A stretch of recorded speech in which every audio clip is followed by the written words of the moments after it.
Hi all, this is Sia Nas and welcome to episode 40 of the Diary of Sia Nas. So every time before I start my podcast is always a drama with something, and today the drama was with my hair. And it's only because it's so oily. I'm going to have a shower tonight, but yeah. Dry shampoo is your friend, let me tell you, it works wonders. So just been battling with that. So other than that, no other dramas really. So let's start with the week. I've got my purple fluffy llama diary ready to go. So the week started, let me look at my calendar, on the 9th of September.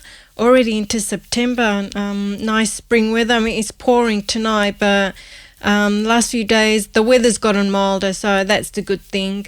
So on Monday, the 9th of September, let me just check, I've gone too far in my diary. Here we go, 9th of September. I listened to Post Malone's new album, Hollywood's Bleeding. I absolutely love Post Malone. You'll never hear me say anything bad.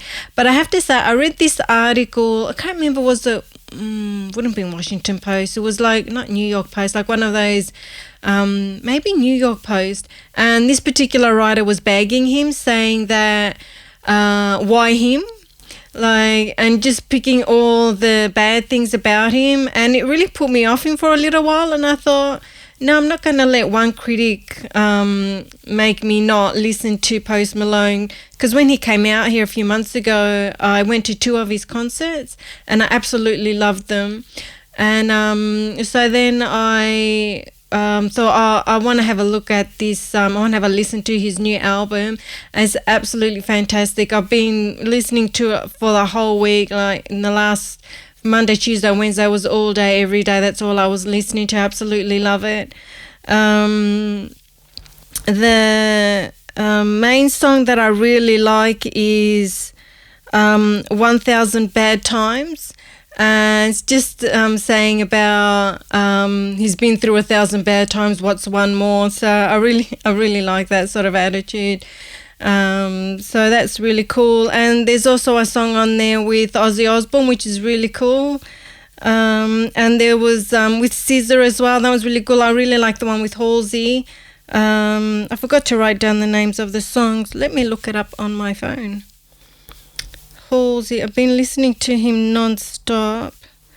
There's one with Meek Mill, but I didn't like that one at all.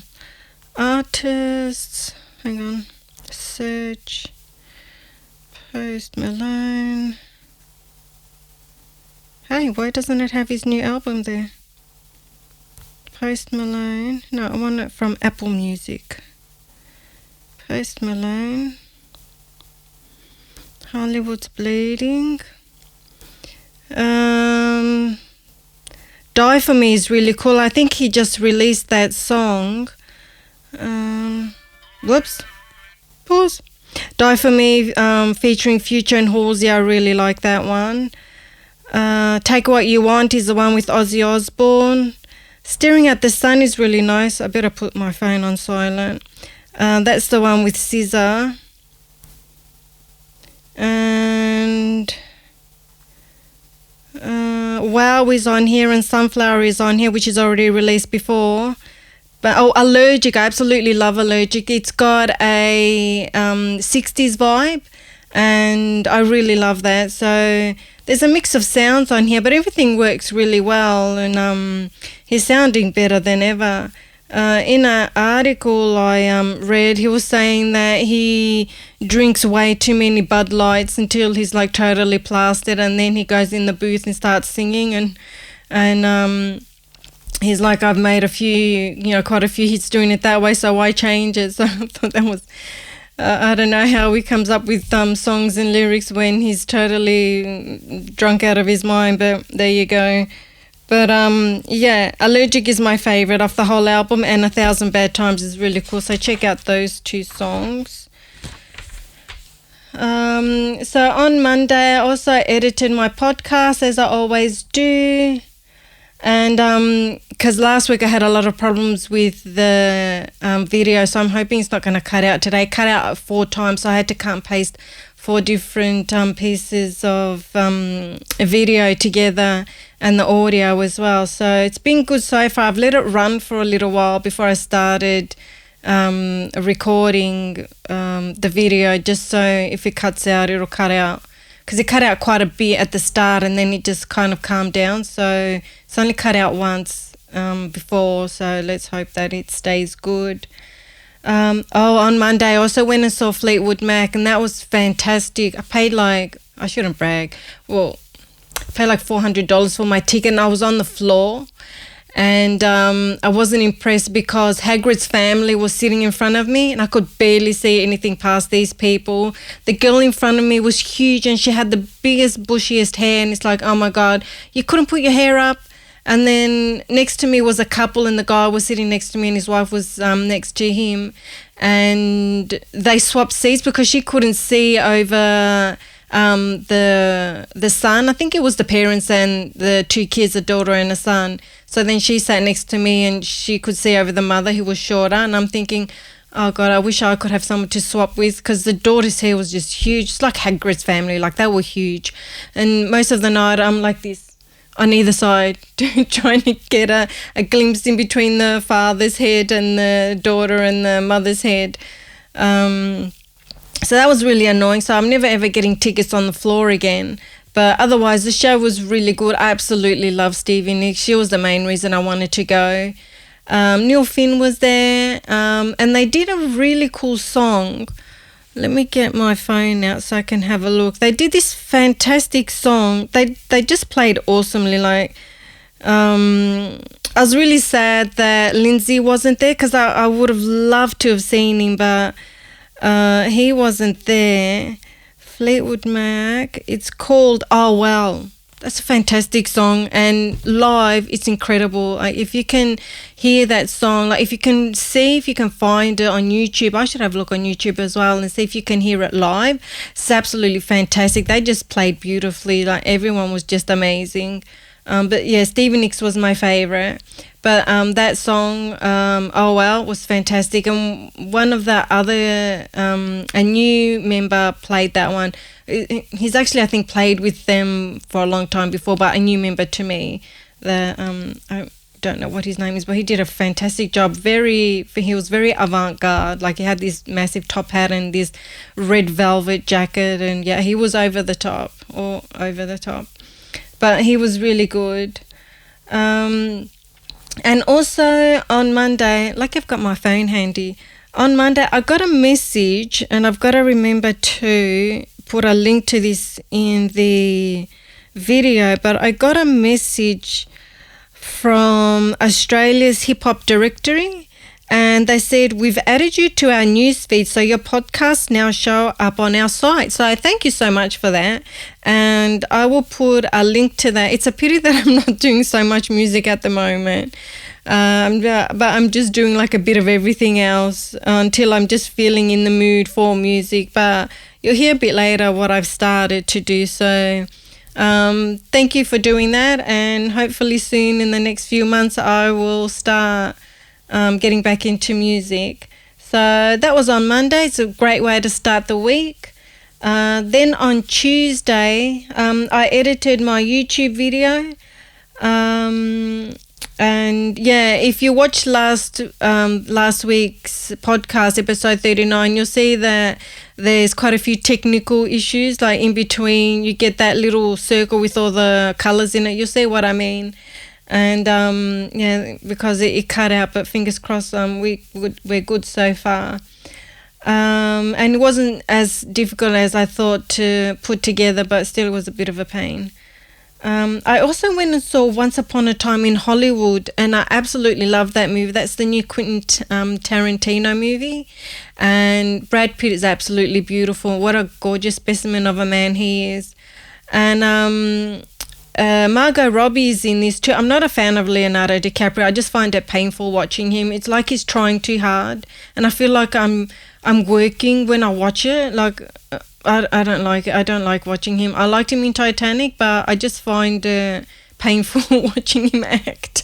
But Brad Pitt just got this effortless style, and Margot Robbie was fantastic. And I remember there was this press conference that had all the actors there, and somebody said to Quentin or Margot, I can't remember who, that she only had like 6 lines or something like that. But if you watch the movie, it doesn't feel like she only had 6 lines. Like, she was in the movie. She was in quite a big portion of the movie, and it was beautifully done. And I won't ruin the ending for you, but Brad Pitt is amazing. He must have done a lot of training. I wonder how many of the stunts he did, because he was very physical in this movie. And I think one of my favorite scenes in the movie is him on the roof shirtless, and then he's looking back at something that happened earlier in the day. So it's a really cool movie. It's not what you think. I know it says about the Charlie Manson murders, and yes, that's in there, but it's different to what you think. And there's also a little bit of a guest spot with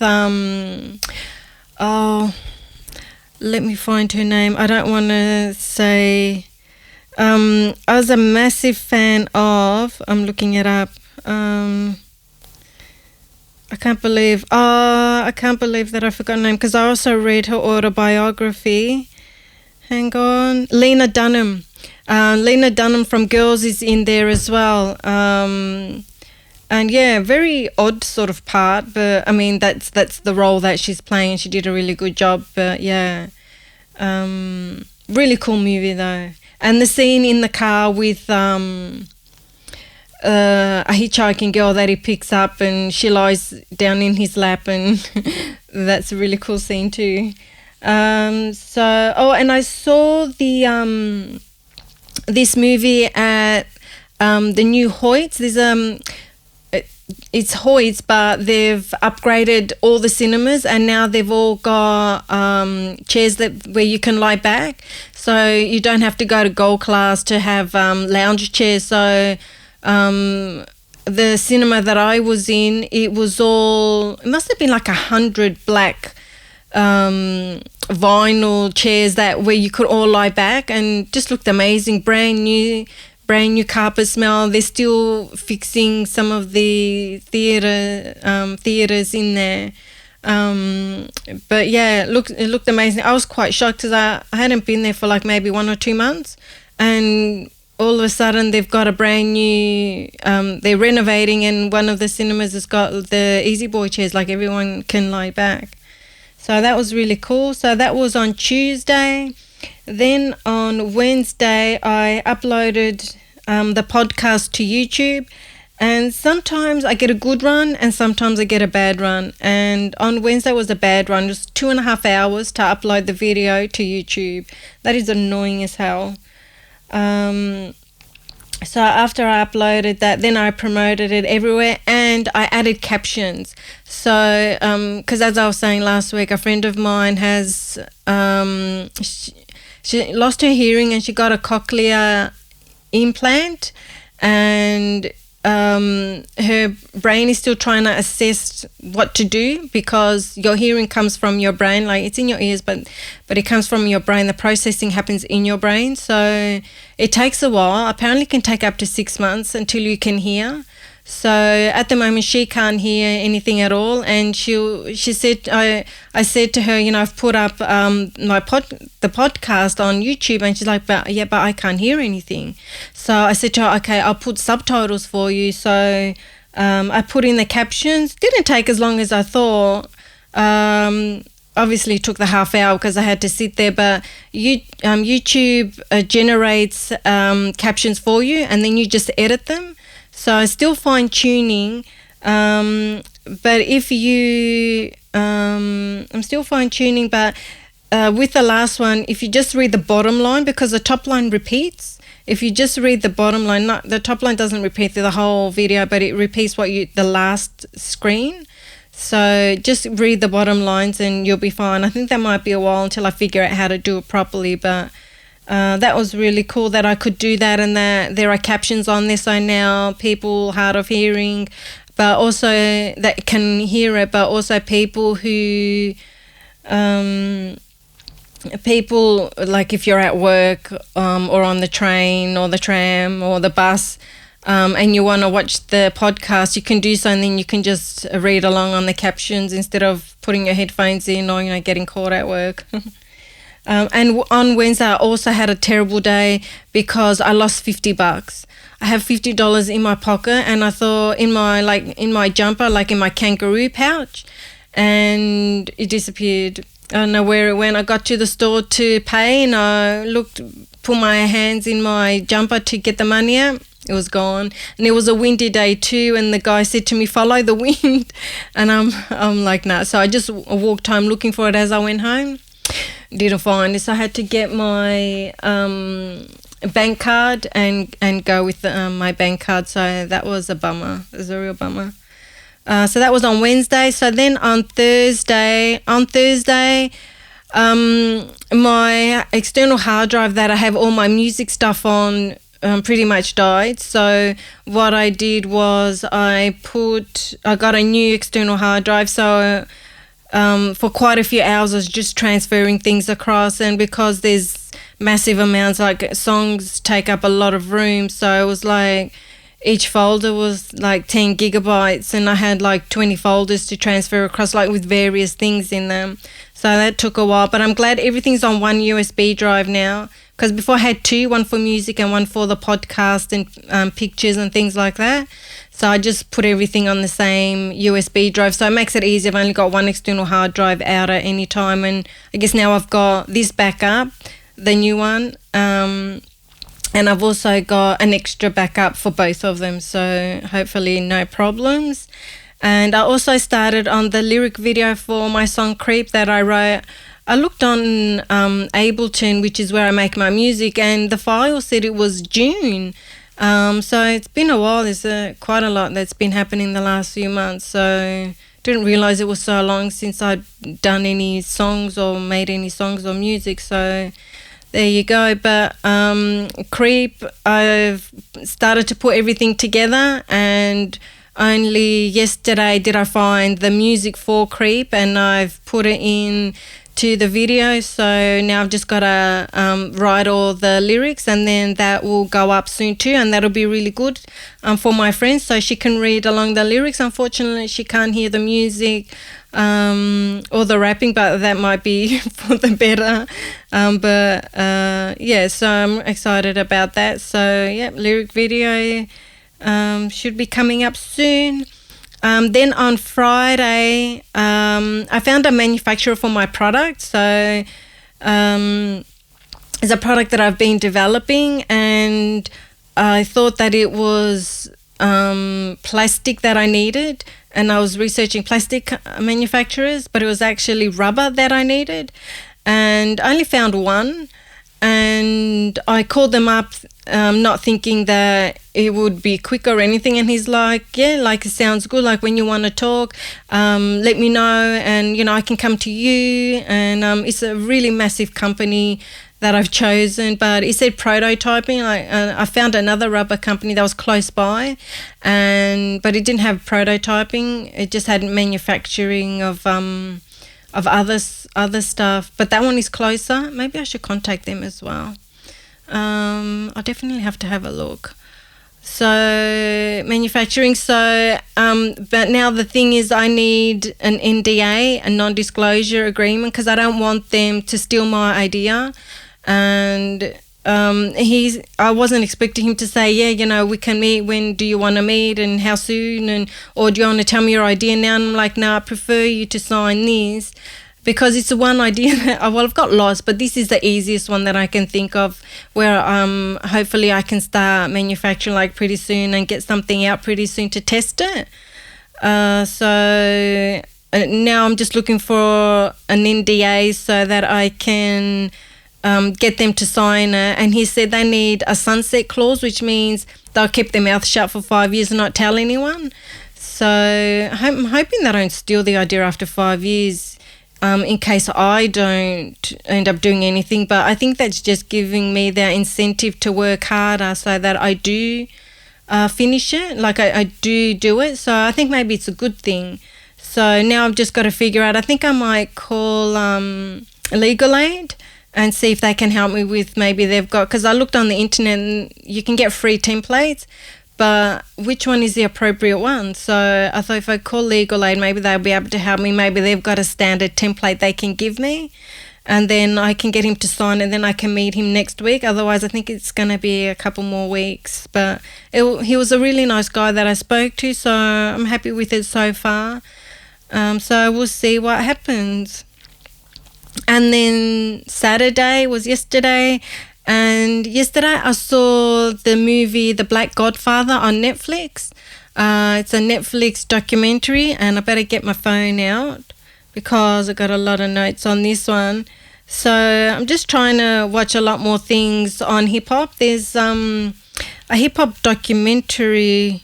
There's quite a few hip-hop documentaries, hip-hop series, but I just don't want to be all absorbed in music. I want to do a bit of everything in every area, like with family and life and looking after my parents and doing my invention and working on my video and going to concerts, and I just want to be able to do a bit of everything. So I need to go to notes. Going to notes. So the Black Godfather is Clarence Avant. I hope I said that name right. And he's this awesome guy who's like a connector, like he connects people. And the people that were in this documentary, you won't believe. His best friend is Quincy Jones, and Jimmy Jam and Terry Lewis were in, and I love them. They did a heap of stuff with Janet Jackson in the early days, but they also have a lot of their own stuff out there. They've worked with quite a few artists, but I loved them. Jamie Foxx was there, Bill Clinton, Barack Obama, Snoop was there, Ludacris, David Geffen of Geffen Records, Reverend Al Sharpton, Jesse Jackson, Puffy, Berry Gordy, the founder of Motown, Lionel Richie, Ella Reid and Babyface, I love them. Clive Davis, who discovered Whitney Houston, and Andre Harrell from Uptown. I don't know if he's at Uptown anymore. And just all these people and more, and they were just saying how he's been instrumental in helping a lot of artists, a lot of black artists succeed and do well and just connect people and make things happen. And that was wonderful to see. He's got a bit of a potty mouth, quite a bit of a potty mouth, but he's an interesting character, and he was even on the cover of one of the entertainment magazines, Variety. I can't remember now. It was one of those big magazines celebrating him. And rightly so, because he's a guy in the background, you don't really hear much about him, but I was just intrigued to find out who this Black Godfather is. And Ella Reid and Babyface, well, Babyface was saying that his legacy would be that he helped a lot of artists come together, and he would like to think that to make Clarence proud, that all these other artists and the people that he helped are helping others come together. So I thought that was lovely. That's I think Babyface really hit it on the head with that one. I think that would be his legacy, to help each other out, and then to have the next generation help each other out, and the next and the next. So that was really awesome. That was really good. I'm glad I saw that. And then today is Sunday, and today was babysitting day, babysitting duties with my nephew. Always good fun to play with him. And for his birthday last week, he got this amazing lava set where you pour like baking soda and vinegar together, and it just spews, and red colouring, and it just spews lava like a volcano. And he just didn't want it to stop, and we ended up, I had like this 2-litre bottle of vinegar and this massive bag of bicarb of soda, and we just poured it in and he just didn't want it to end, and we ran out of vinegar, and then he was putting it into water. And he's got such childish enthusiasm, which I really love. It's just nice to hang around with him when I've got so many serious situations to deal with my parents. When you're a carer, it can be full on, be overloaded. And this week also I've been doing a lot of shopping, far too much shopping, but now I'm going crazy on makeup. And I'm thinking once I finish with makeup to try and get back into music and start spending money on... there's a few producers nearby me who do private lessons, and to spend some money and get someone to sit with me and teach me how to mix and master instead of me just looking things up and using other programs. It'll be good to learn how to do it properly, not just let the system automatically do it. With things like RX7, which is incredible, and a few other programs that I've got that will do all the work for you. I think it's good to know how to do it yourself. So, big week. Really happy about Fleetwood Mac and Post Malone. Absolutely love that album, and the movie with Brad Pitt. That was awesome too. So I hope you guys will go out and check that out. So that's it for this week. I'm reading from my script now, that's why I'm looking down. Please share with your friends or someone you think would like to hear this podcast. I put a list up there of the places you can hear my podcast, and then you can see it on YouTube. And hopefully next week I'll have my new song up, and then I can finish it. But here is my new song, which I haven't done in a while, and I'm looking forward to doing put up some music, because there's a few songs that I had already done but just need to fine tune and put out. So hopefully they'll be coming in the next few months. So thanks for listening, friends. Have a great week. Take care of yourself. Get help if you need it, and I will see you next week. Bye.